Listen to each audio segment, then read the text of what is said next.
દોસ્તો, મારી ગુજ્જુની મોજ ચેનલમાં આપનું સ્વાગત છે। આજના વિડીયોમાં આપણે વાત કરવા જઈ રહ્યા છીએ કે રાકેશભાઈ અને શિલ્પા ભાભીએ આજે કાજલબેનના ઘરનો હોમ ટૂર કર્યો। તો દોસ્તો, કાજલબેની બાનું ઘર કેવું છે, કેટલા રૂમ છે અને કયા રૂમમાં કઈ વસ્તુઓ મૂકેલી છે, ક્યાં કેવું ડેકોરેશન છે અને કેટલું મોટું ઘર છે, તે બધું જ તમને આજે આ વિડીયોમાં લાઈવ જોવા મળશે।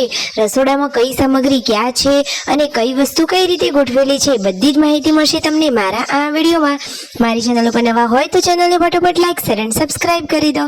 Full video Thakor family blog channel દોસ્તો, ફૂલ વિડીયોની લિંક ડિસ્ક્રિપ્શનમાં મૂકેલી છે, ત્યાં જઈને તમે આખો વિડીયો વોચ કરી શકો છો। આવી ટૂંકી ટચોકડી લાઈવ લેટેસ્ટ ટ્રેન્ડિંગ માહિતી મેળવવા માટે મારી ચેનલને ફટાફટ સબસ્ક્રાઇબ કરી દો।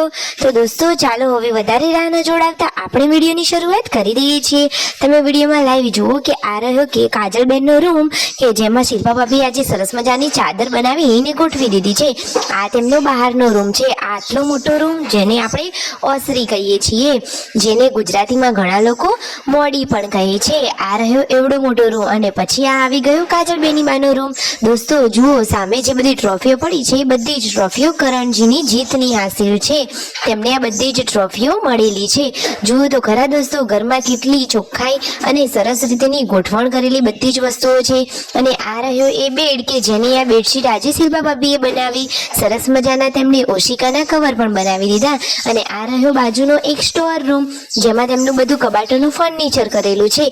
ચાલો હવે આપણે જઈ રહ્યા છીએ રસોડા તરફ। તો આ રહ્યું અલગથી બાજુના રૂમમાં રસોડું। જો રસોડામાં તો સરસ મજાની બારી પણ છે અને આ ટીવી વાળો રૂમ કે જે તેમના જે મોટા ભાઈ છે એમનો રૂમ છે। તો જુઓ, ત્યાં બચ્ચા પાર્ટી ટીવીમાં જોઈને ડાન્સ કરી રહી છે। અને દોસ્તો, આ ગણપતિ વાળો જે દરવાજો દેખાય ત્યાં પણ સેમ એક આવો જ રૂમ છે। આમ કરી અને તેમનું ઘર આટલું મોટું અને સરસ છે। બધા જ રૂમોમાં બધી વસ્તુઓ સરસ અને ક્લીન રીતે ગોઠવાયેલી છે અને બધા જ રૂમોમાં છેક સુધી સ્ટાઇલ છે, એટલે કલરની તો કોઈ પ્રોબ્લેમ જ નહીં। અને દોસ્તો, ઘરમાં ચોખ્ખાઈ કેટલી સરસ છે। કાજલબેની બા, તેમના સાસુ, બધા જ લોકો ઘરમાં હળી મળીને રહે છે અને ઘરમાં સ્વચ્છ અને ચોખ્ખાઈનું સરસ મજાનું આયોજન છે, એટલે કે સરસ મજાની ચોખ્ખાઈ રાખે છે। આ રહ્યા ઘરના માલકીન, એટલે કે હવે જોઈએ કાજલબેની બાને। તો કાજલબેની બાજુ બહારથી કંઈક વસ્તુ લઈને આવી ગયા છે। તો આજે આ રીતે કાજલબેનના ઘરનો આખો કર્યો હોમ ટૂર।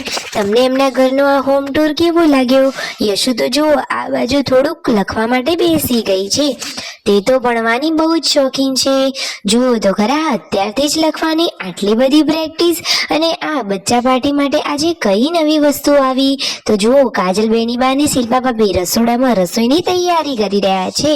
કાજલબેની બા સરસ મજાની ગરમા ગરમ રોટલી બનાવી રહ્યા છે અને શિલ્પા ભાભી શાકની તૈયારી કરી રહ્યા છે। આમ બંને નણંદ ભાભીની જોડી, એટલે કે બંને હળી મળીને કામ કરે છે। અને એટલામાં જ તો જુઓ, આ દિવ્યાંશના કાકા લઈને આવી ગયા છે તેમના માટે સરસ મજાની ગિફ્ટ। દોસ્તો, દિવ્યાંશ અને યશુ માટે તેઓ લાવી રહ્યા છે આ પિચકારી। હોળીનો તહેવાર નજીક આવતો હોવાથી બચ્ચા પાર્ટી માટે જુઓ લાવી દીધી છે સરસ મજાની પિચકારી, એકદમ યુનિક ટાઈપની અને એકદમ સરસ। તમે ક્યારે આવી પિચકારી જોઈ છે? જુઓ, યશુ અને દિવ્યાંશ માટે આવી ગઈ છે મસ્ત મજાની પિચકારી। તો બંને લોકો સરસ મજાનું રમી રહ્યા છે। પછી રાત્રે હતા ભજન। તો જુઓ, ભજનમાં બધા જ લોકોએ વારા પરથી આરતી ઉતારી। રાકેશભાઈએ પણ આરતી ઉતારવાનો લાભો લીધો। આ રીતે આખો દિવસ સરસ મજાનો ખુશીના માહોલ વાળો પસાર થયો। પછી જુઓ, આ એક નાની લાડકી દીકરી બા પણ આરતી ઉતારવા માટે આવી ગયા છે। દોસ્તો, આ જગ્યાએ ભજન રાખેલા હતા ત્યાં રાકેશભાઈએ પણ ત્યાં હાજરી આપી। કાજલબેની બા, શિલ્પા ભાભી બધા જ લોકો ત્યાં ગયા હતા। કેટલા બધા લોકો ભજનમાં આવ્યા છે। જો કાજલબેની બાએ પણ આરતી ઉતારી। Like share and subscribe my channel.